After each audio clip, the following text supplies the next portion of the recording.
So last time out, we did talk about something called DOMS, which is delayed onset muscle soreness. You're not supposed to. So that feeling, if you do like a big leg session and you can't walk, you can't sit down properly, that feeling. We found some papers on the episode, about just over a year ago now, saying how it can help with DOMS. But what we've now got is we've got another paper, an even later paper, basically suggesting the same thing. And this was a 2021 meta-analysis from Weber et al. And it was basically looking at BCAA supplementation versus placebo. There was 160 participants, 146 were male, 14 female. It was across 10 studies. 6 of the studies enrolled sedentary or untrained participants, while the other 4 enrolled participants who regularly trained. That's obviously quite important. And the results indicated that branched-chain amino acid supplementation with doses ranging from 5.5 to 20 grams led to statistically significant soreness attenuation at 24 and 72 hours post-exercise, while effects were much smaller and non-significant at 48 and 96. So the day after, up to 3 days.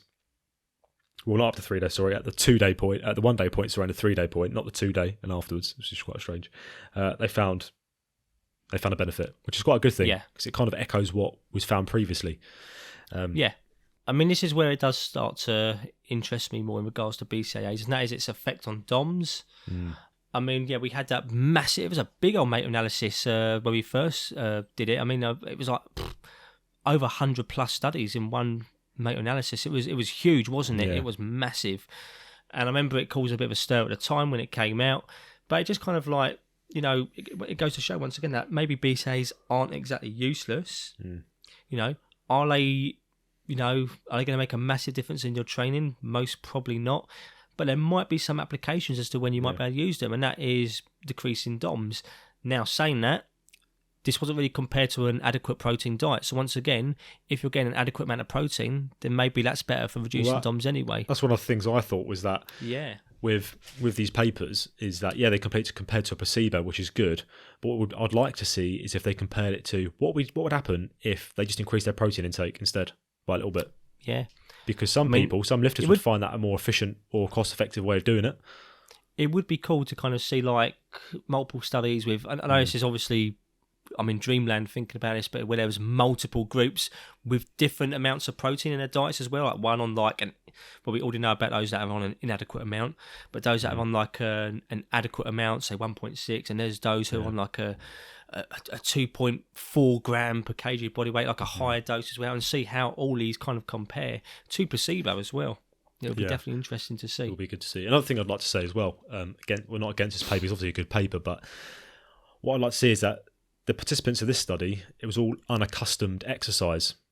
So what that means is it's stuff that's new. And what we know is when you do something new, whether that's volume, movement, whatever it is, chances are you're going to get DOMS, right? Because your body's not used to it. So, which is informative, what we've seen in this paper. But what I'd like to see is, what's it recovery like from day-to-day training?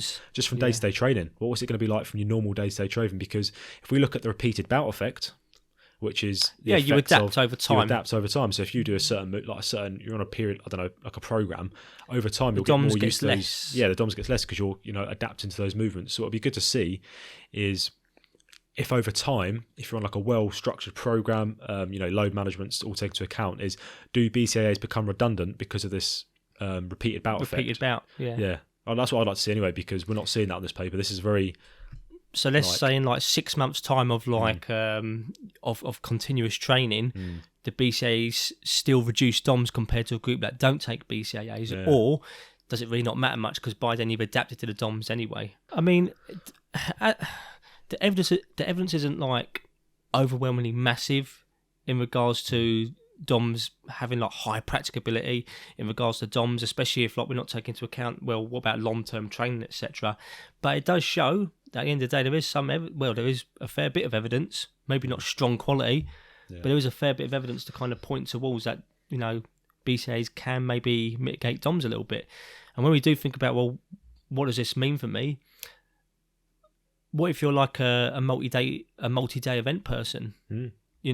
Or if you're doing multiple events within a weekend, etc., which kind of makes sense that CrossFit has jumped on this whole BCAA thing, probably by accident. I'm very sure they have no idea what the fuck they're doing, but they've accidentally probably landed on something that might have. I'll be honest, I don't think when I see Knocko's marketing, they don't lead with DOMS papers. No, they don't. They just lead with sunshine and rainbows in Miami, sipping a nice cold one. That's the thing. They don't actually like say what the beverage might be good for. It's just a simple case of, here's some fucking palm trees on a can, you bitch, drink it.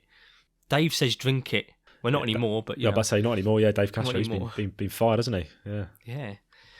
It does make me think who's going to be running CrossFit next. It's going to be Elon Musk. Elon Musk. Elon Musk is going to take over CrossFit. You'll see. I reckon they should get someone like you to do it, Tom. Just see what you can come up with. I'll just come along and just be really nihilistic about the whole thing and just be like, guys, just do what you want, really. What do you We're all want going to die eventually. We're all going to get COVID. Do what you want. I'll decide a winner at the end. Ever had a Nestle bar? You're already dead. Just do what you want. Kip, do a strict pull-up. I don't care anymore. I'm going to get on the phone. I'll be lucky to see 2023 at this point. Make this happen. Back on track for a second though, Tom. We have got another benefit though that's suggested with us on paper with BCAAs, and that is prolonged, reduced fatigue on prolonged exercise. So like a long duration thing, like a marathon, for example, there is some evidence to suggest that it could help with fatigue, but there's a lot of debate still around this, the methods of these papers. So I won't get too excited, and you're not going to turn into Kipchoge overnight. So don't jump out and think my next marathon I'm going to start sipping away on a grape BCAA, but it's promising to, there's some stuff out there, so we'll have to watch that. But that's another potential benefit. And if you are a top level athlete, chances are you're probably getting this stuff free anyway. So if there's a potential benefit for fatigue prevention and long term exercise, you're going to do it, aren't you? Or if you have the keys to the work vending machine. I'm surprised you haven't been sacked yet. The stuff you say on this podcast. I'm not saying that I have it. I'm just saying that if someone else has it. Like who? I don't know. Someone in a Pure Gym. Do you work at Pure Gym? Do I fuck? I forgot what your gym's called. No, I don't. What gym do you work at? I forgot what it's called now. Oh, I can't remember. Right, let's continue. Look at you. Glass myself up here. I'll try to get you out there. Like, it didn't happen. But like, kind of to summarise that a bit on BCAAs, like, I wouldn't say they're strictly useless, which is the common language associated with them. All I'd say is though that myself, I don't take them, nor would I really have an interest in it, to be honest, that much, and I wouldn't really recommend it to most people. Like the most people, you almost sounded self-accusing then, as if you was admitting to gear use. I know, yeah. I don't take BCAAs. Honestly, I don't. I'm a God-fearing man. But I mean, like for potential clients and stuff, it wouldn't be something I'd go to as well to recommend. That would be like the last thing. You'd have to do pretty well. You'd have to construct some pretty elaborate scenarios where it would be come in handy. If someone came to me, I don't know, they were doing 5 marathons on the trot. Maybe you'd be like, maybe some DOMS reduction there. Maybe I can. You're not going to give them a protein shake. No, of course not. For the amino acids, are you?